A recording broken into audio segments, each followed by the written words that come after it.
Interface Video, in cooperation with Fairfield Federal, presents Fairfield Today.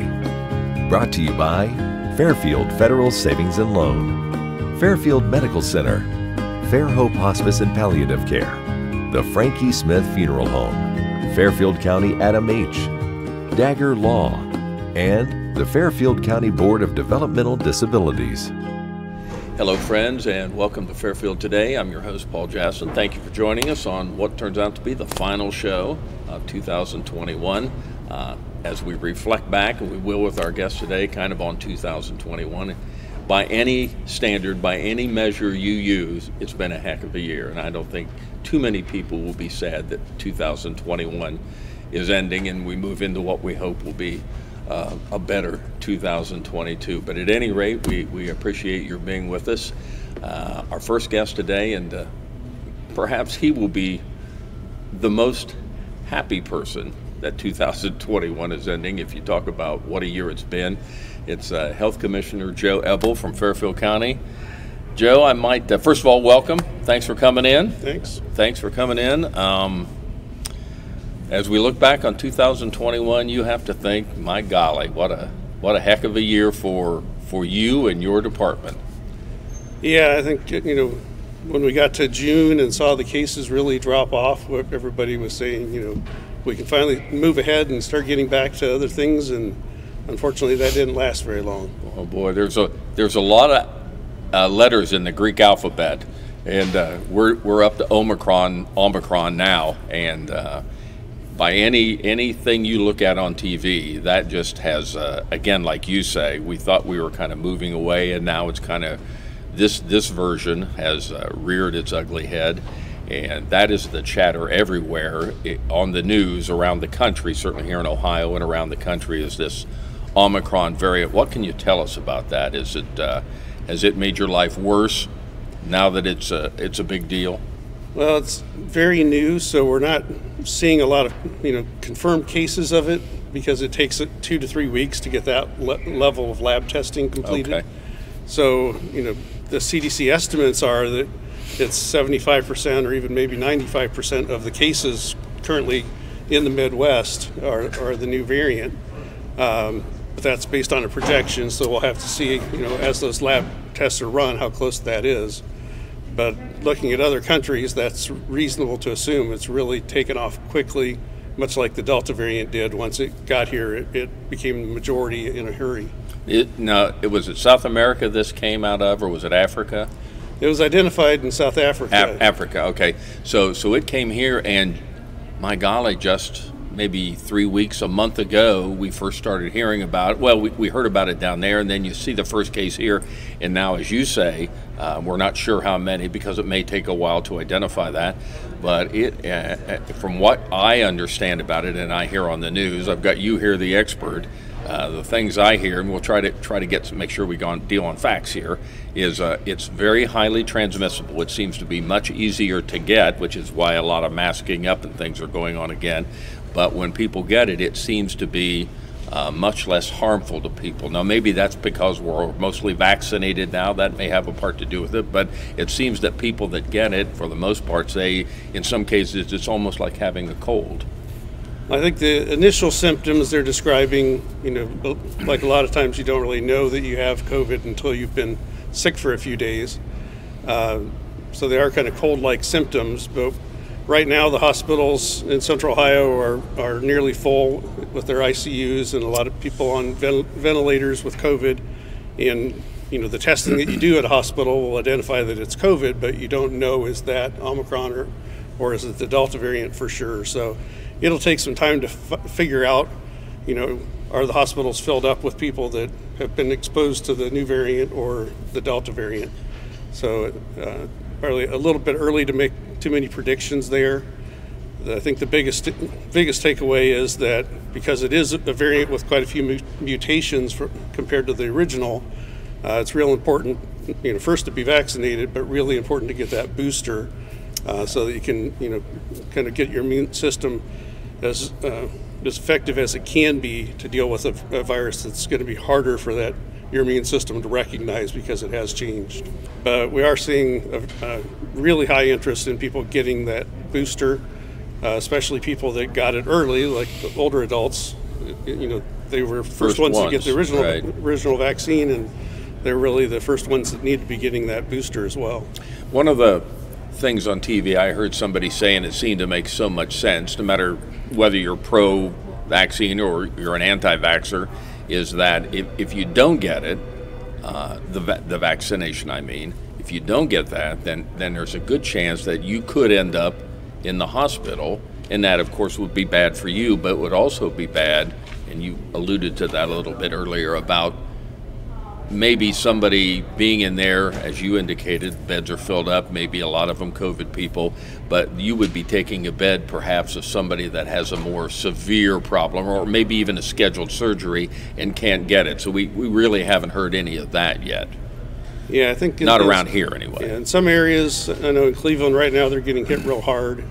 So there's certainly some hospitals that are starting to cut back on bigger that cities, again. You see. So we'll just have to wait and see how it comes. We've really, when you look at the cases that we've had, we had a really big surge last year in November, December, January, and then as the vaccines became more available, that dropped off, and then it kind of bottomed out by June, and then 4th of July, all the gatherings cases started to increase again, and then really the Delta variant, from that point started taking off, and we had a peak in September of the Delta variant, and it dropped a little bit after that, and then this Thanksgiving we saw a huge increase in cases because of all the people gathering. So the concern is, as we go through Christmas and New Year's, we may see it with it already being, like in our county, about 100 new cases a day right now. Is that what it is? And so if we go through more gatherings, there's a chance that rate's going to jump up again. Got Joe Eble with me. Joe is the Fairfield County Health Commissioner, and imagine your staff, and you do tons of other things in the health department. My golly, you do anything from restaurant inspections, I know, to and I live outside the city limits, so I remember there was a time when, and I don't know if you still do that, but they came around and checked my well. They did it. They just do a myriad of things. Have you been able to keep up on all the other things your department has done, or has pretty much been consumed by COVID? Probably the first year of COVID, a lot of those things were just put on hold, just so we could focus everything on COVID. So we've been trying to get back to doing the routine things like catching up on childhood vaccinations, just their normal vaccines that were put off because we were just focusing on COVID. Getting out and checking on sewage systems, make sure that they've been maintained properly. So there's a lot of things that still need to get caught up, but we're trying to at this point refocus on making sure that we're taking care of our kind of core responsibilities as well. One of the things I've heard in the last couple of weeks we've been talking about, or at least you hear about on TV, are these rapid response tests. And from what I was understanding is I don't know if maybe it's the federal government that's going to be in charge of that will be shipping it out perhaps to the state, and maybe the state gets that to you. I'm not sure how that supply chain works there, but is that something that they think's on the horizon that everybody should be aware of? And are there occasions when that's the right way to go to get that rapid response? Maybe it's only if you travel. I'm not sure. Yeah, we have the kits at our office right now. We're having a big push to get those out, especially before times when people gather. So the libraries have had those for quite a while, and they're really making a push to get those home tests, the self-tests out there, and to the point where I know the library had run out, and we're probably going to run out. We've got orders in for more. There should be, between the libraries and the health department, somewhere that you should be able to get one. And then, worst cases, if you need one at night, you can go to a pharmacy and pick one up. But those are pretty good tests, and we're seeing a lot of people, identify their cases earlier because they're not necessarily sick enough where they want to go in for a doctor's visit or that kind of thing, but they're able to find out, well, is this the cold or do I have COVID, and do that test at home. Now, maybe a little bit of explanation on my part certainly would be necessary. On these home testing kits, if I get one of these and I test myself, is that the up the nose kind of deal? Is that how that works for me? And does it identify right then that I either am with COVID or without, or do I have to send that somewhere? It's not the test that you were seeing with the long swabs Thank like you. they use for the PCR test generally. So it's one, more like a Q-tip, just kind of right inside the nose. Okay. So it's pretty non-invasive, and people, can either do it. Some of the kits come where you can get online and have a kind of a video, visit with somebody who will walk you through it. Other Right. ones, it's just follow the instructions. Right. And it's pretty simple, but I think it's something parents can do for their children, or that you can do it for yourself and take care of that at home and not have to worry about making an appointment or anything. And who would be the people that would be most likely to either need or want something, like somebody that's going to be around other people, somebody that's going to be in a group setting? Why would you want your home testing kit? Maybe you feel bad and you just wonder if you have it?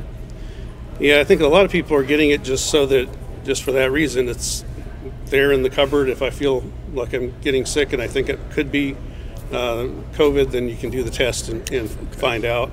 And certainly before the holidays, a lot of families are coming in and getting kits so that they can get tested before they, gather with the rest of their family, because you don't want to be the one that shows up at the party that has to call everybody a day or two later and say, hey, I tested positive. I got you. So as we head into the New Year's now, and there's going to be people gathering, do you have any tips on group settings, being together? I know, flu is getting to be a big deal now. We're going to be in closed settings much more here. It's because it's winter. As we head into New Year's and everybody's having parties and getting together, any tips for anybody? Yeah, it's much harder this time of year to get together because you don't normally have the option of having an outdoor event, and a lot of times depending where you are, there might not be enough room to effectively space out. And so the things we've been doing, making sure you're vaccinated, wearing a mask when you are in an area with a lot of other people, and when possible, try to get that keep that distancing. So all those things can help, as well as increasing ventilation and things in the areas that you're in. But there's certainly with as high as the transmission is right now, and with this new variant, getting together in a large group, is going to increase your chances of somebody in that group, having COVID and then possibly exposing you.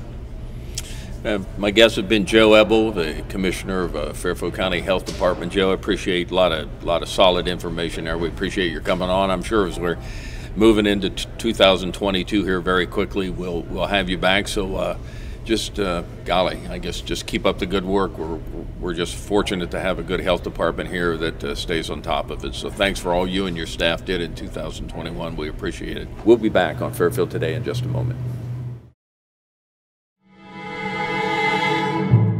Fairfield Medical goes the extra mile to give attention to their patients, to their guests, anybody that comes within those doors. There's no question that the staff there are all personally invested in seeing that I got the best care possible. The staff was so comforting. I felt like she was in the best hands. They basically gave me a second chance at life, and I'm going to make the most of it.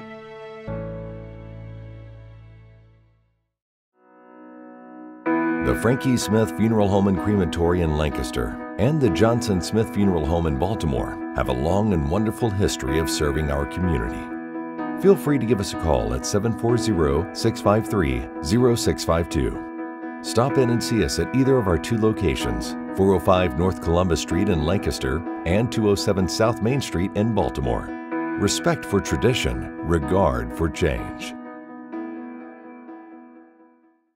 Life is unpredictable. That's why estate planning is important. Estate planning provides you comfort and peace of mind knowing that you're taking care of your loved ones and ensuring your legacy lives on just as you envisioned. You lived a life that is beautifully and uniquely yours. You deserve an estate planning attorney who understands that and creates a plan as unique as you and in the best interest of your loved ones. You deserve the local, trusted, experienced attorneys at Dagger Law. Fairfield Federal. When it comes to our customers and our community, we go above and beyond to help.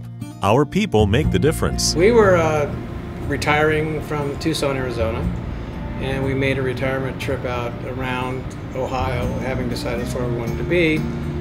And we came across this town called Lancaster, and we fell in love with the downtown area where the fountain is and the memorials and the flags and all the stuff. And we looked around and I said, there's our bank right there. There's something to be said about a community bank in your hometown. Right. If you live in the community, you should do business in the community as much as possible. So it makes sense to bank with the community bank where you live. Fairfield Federal is the bank to be at. If you live in this town, or any town actually, you want to bank at a local home bank. And the employees are happy here, they're conversant, customer service is through the roof. There's nothing more you could ask for. Personal or business banking, whatever you need, we take it seriously because we know you do. Stop by today at any of our 3 locations and see why the difference is clear. Fairfield Federal Savings and Loan specializes in banking that revolves around you. Member FDIC, Equal Housing Lender. Hello friends, welcome back. I want to thank Joe Eble for stopping down, the Health Commissioner for Fairfield County. Busy, I would say this is a busy time of the year, but every day in 2021 was probably extremely busy for Joe Eble being the Health Commissioner, so we appreciate him stopping by. It's interesting that certain things have an arc. They have a beginning and they have an end. Sometimes it's a very short arc, sometimes it's a very long arc. Well, the Lancaster Country Club's arc was about 112 years. A great run. When I was a younger person, just in high school and then getting out of high school, tremendous membership out there. It was the place to go to play golf. I wasn't a golfer, but the people that I knew loved to play golf out there, and it was a rich, rewarding, great place to play and a great place to have in the county. But like so many things, perhaps its time had passed. It's been kind of in a decline for a few years, and it was sold and then resold, and we've got the most recent buyer or a representative from those buyers with us, Dave Smith. Dave, welcome. Hey, Paul. Congratulations on keeping the country club in some form here and making it still a golf course. That is terrific. Yeah, we're excited ourselves. It wasn't hard. It was amazing. We thought the country club was going to continue on as a country club this last summer, and then we got wind from the owners that they were actually looking at a housing development. Well, you can't have a housing development on that golf course without tearing up the golf course. You know, sometimes if you plan a housing development around a golf course, but there was no place to do that. So a bunch of us locals decided that we had to save the golf course. Now, our focus was on golfing because we're golfers and we like to play golf, and that's a wonderful, wonderful, maybe one more, wonderful golf course. And so we wanted to save it. So we got with the previous owners and worked out a deal, and we acquired it at a timely fashion so that it wasn't going to be a housing development. So we started with the premise of saving the golf course, and we started talking to each other, a handful of people, and then it became a dozen people, and then we got up to 24, and that's what we needed, was a whole bunch of people who wanted to have the interest in saving the golf course. The previous owners, let's say it was 3, technically was. Sometimes 3 is a good number, 5, but we decided that we wanted a lot of owners, a lot of participants, a broad spectrum of the community to be involved in saving the golf course. Well, here it is, almost the first of the year, and we've saved the golf course. Guess what? Now we have to run it. So we're going to learn. We didn't think down that one completely, but now there's more to do. You have a lot of people here. Oh, yes, we do, and a lot of talent. Obviously, when we now have 27 partners. We don't call them investors because we told them up front, you can put your money in, but it's going to stay in. It's going to be a perpetual, continuing operation. And we wanted to have enough money to not only buy the property, but enough capital and reserve to promote it, get it into great shape once again. It went about 2 months without any grass being mowed. Sure. In September and October, so there were some challenges, and we'll talk about that a little bit later. But the whole idea is that we have to save the golf course and preserve it. And we thought that if we had 25 as a minimum, that we'd have all the brain power that we needed and momentum of having that many people and spouses and friends and relatives and neighbors in the community. And since the announcement, we've been well embraced by the community for saving such a wonderful property. So many people had their weddings there, their wedding receptions, their family reunions, the holiday parties, just a history. Like you said, 112 years of history, where that was, kind of an important place to be, or a very convenient place. The Chamber was going there all the time for a lot of their big events because it could handle, 300 plus people. And it's a wonderful asset. Now, the food and beverage is something that we're not real good at yet, and we're still working on that detail. We got the golf course figured out, the golfing figured out.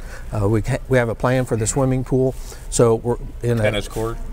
We have a plan for the tennis court, but that's a going to get. Okay. We have some people looking at it. They're clay courts, and they've been left alone for a couple years, and so we're not sure if you bring them back or how you bring back clay courts. But somebody's looking at that, hopefully next week, that will tell us more about that.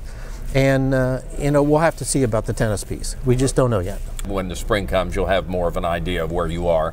But will it continue in the country club vein as a membership was previous to your purchase? No, I think the whole new attitude that we have is it's a great golf course. Why limit it to a select few members to be involved?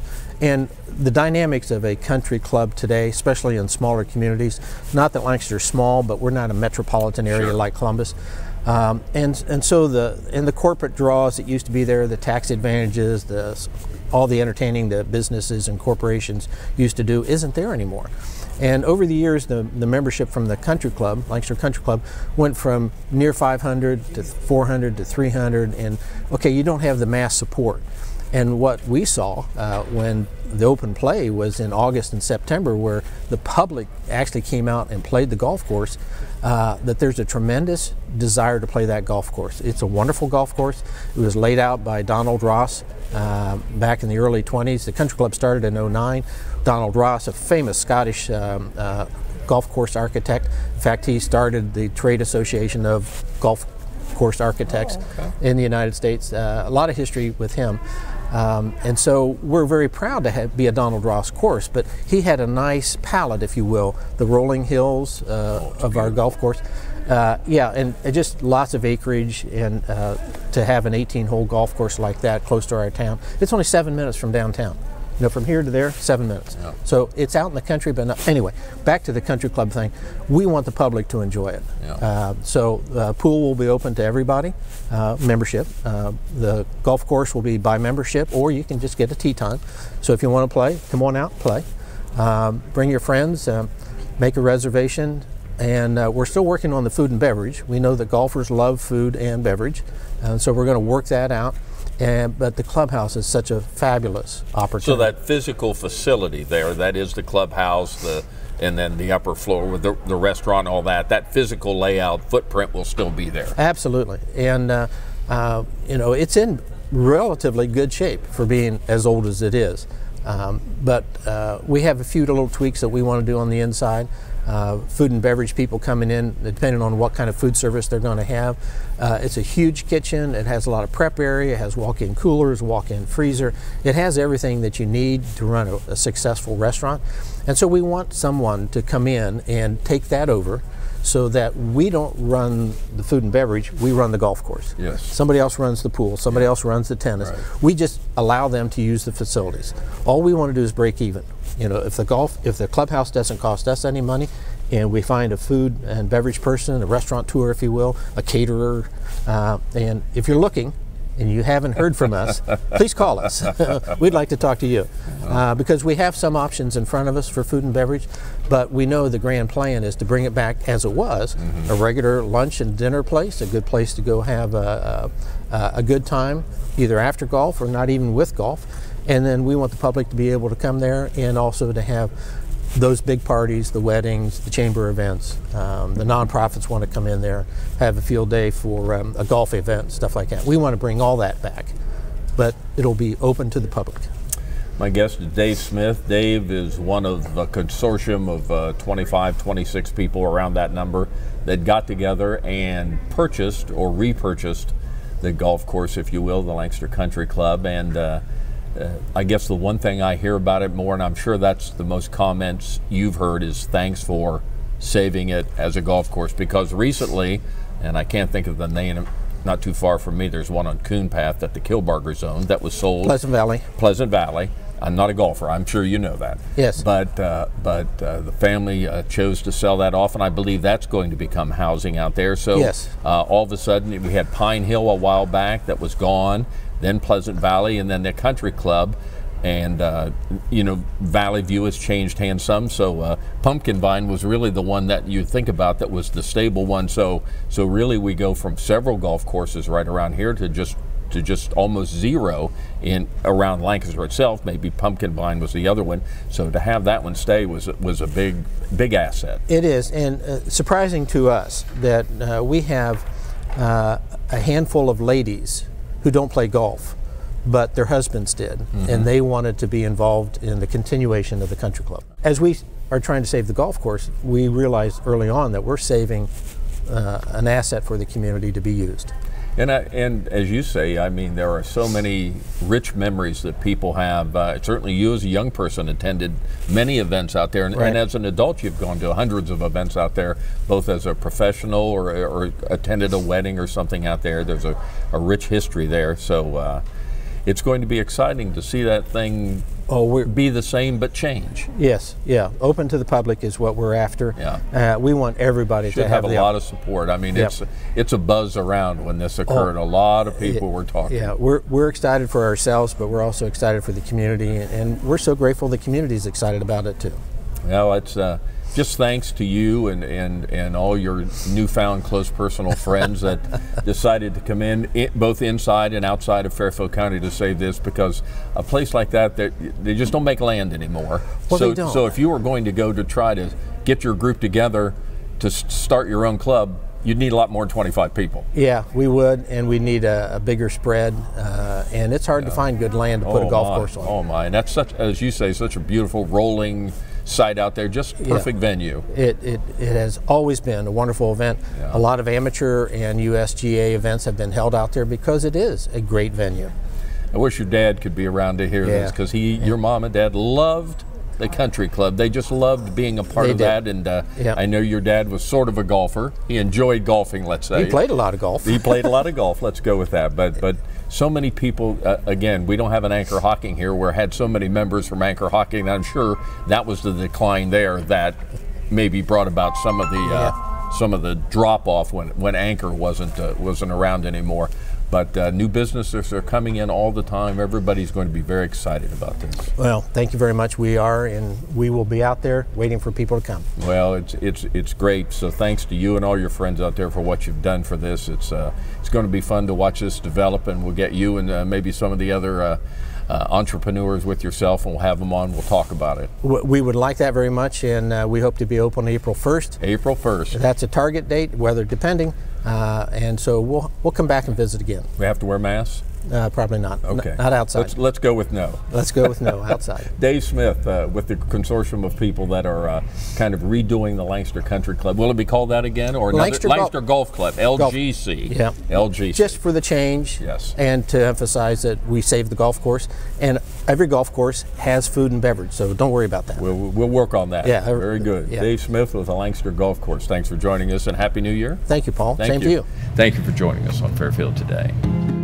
Interface Video, in cooperation with Fairfield Federal, presents Fairfield Today. Brought to you by Fairfield Federal Savings and Loan, Fairfield Medical Center, Fair Hope Hospice and Palliative Care, the Frankie Smith Funeral Home, Fairfield County Adam H., Dagger Law, and the Fairfield County Board of Developmental Disabilities.